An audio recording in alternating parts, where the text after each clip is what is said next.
నేను స్పష్టంగా అడుగుతున్న 2009లో మీకు అనుమతి ఉంది, 2014 14/10/2014లో మీకు అనుమతి ఉందని 15 ఉమాభారతి గారు ఎప్పుడు రాసిండ్రు అధ్యక్ష? 13 మార్చి 2015లో రాసింది. మీకు ఎప్పుడు తెలంగాణ జూన్ 2 2014లో వస్తే తెలంగాణకు స్పష్టంగా 14/10/2014 నాడు మీకు నీళ్లు అందుబాటులో ఉన్నాయి, మీరు ప్రాజెక్టు కట్టుకోండి అని ఇచ్చిండ్రు. 13 మార్చి 2015 ఇక్కడి నుంచి దాదాపుగా 5-6 నెలలు ఉమాభారతి గారు రాసిన లెటర్ వచ్చిన తర్వాత మేము దీన్ని ఎగ్జామిన్ చేసినామని వారు చెప్తున్నారు. ఈ రోజు తెలంగాణ రాష్ట్రం వచ్చిన తర్వాత హరీష్ రావు గారు, విద్యాసాగర్ రావు గారు మహారాష్ట్ర గవర్నమెంట్తో కూర్చొని చర్చించుకున్నప్పుడు చర్చ అంతా ఎక్కడొచ్చింది అధ్యక్ష?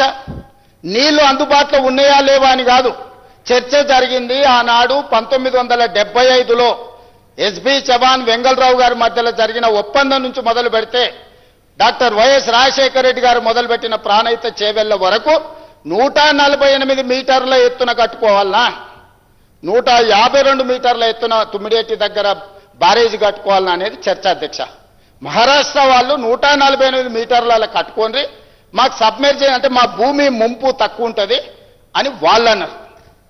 ఆనాడు ఉమ్మడి ఆంధ్రప్రదేశ్ కానీ తెలంగాణ రాష్ట్రం కానీ ఏమన్నదంటే 152 మీటర్ల ఎత్తు కట్టుకుంటే మేము 160 టీఎంసీల నీళ్లు తీసుకోవడానికి అవకాశం ఉంటుంది, మమ్మల్ని 165 టీఎంసీల నీళ్లు తీసుకోవడానికి మీరు అనుమతి ఇవ్వండి అని ఇది చర్చ జరిగింది.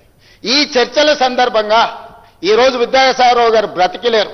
ఈ అబద్ధాలు చూస్తుంటే మళ్ళొక్కసారి వారు అదే కాళేశ్వరం మేడిగడ్డ బ్యారేజ్ ఎక్కి అందులో దూకి ఆత్మహత్య చేసుకొని ఉండేవాడు.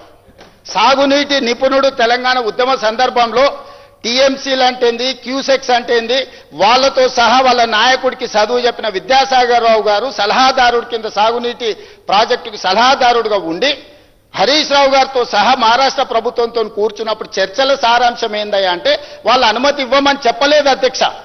వాళ్ళు ఏమన్నారంటే అయ్యా మీరు ఇక్కడ కట్టుకోండి అంటే వీళ్ళు ఇక్కడ కట్టుకోండి అంటే ఒక ఎక్స్పర్ట్ కమిటీ ఒపీనియన్ తీసుకొని పూణేకి సంబంధించిన ఒక సంస్థను అపాయింట్ చేసి ఆ పూణే సంస్థ ఇచ్చే రిపోర్టు మీద మనం 148 మీటర్ల కట్టాలనా, 150 మీటర్ల ఎత్తున కట్టాలనా, 152 మీటర్ల ఎత్తున కట్టాలనా అనేది నిర్ణయం తీసుకుందామని ఆ రోజు నిర్ణయం జరిగింది అధ్యక్ష. ఎక్కడ కూడా మహారాష్ట్ర ప్రభుత్వం మీరు అక్కడ ప్రాజెక్టు కట్టొద్దు అని ఎప్పుడు అభ్యంతర పెట్టలేదు.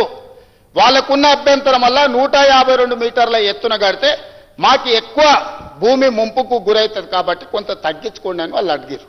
ఇద్దరి చర్చల తర్వాత పూణేకి సంబంధించిన సంస్థ ఈ అపాయింట్ చేసి ఈ నివేదిక తెప్పించుకున్నాక ముందుకు వెళ్దామని చెప్పారు అధ్యక్ష.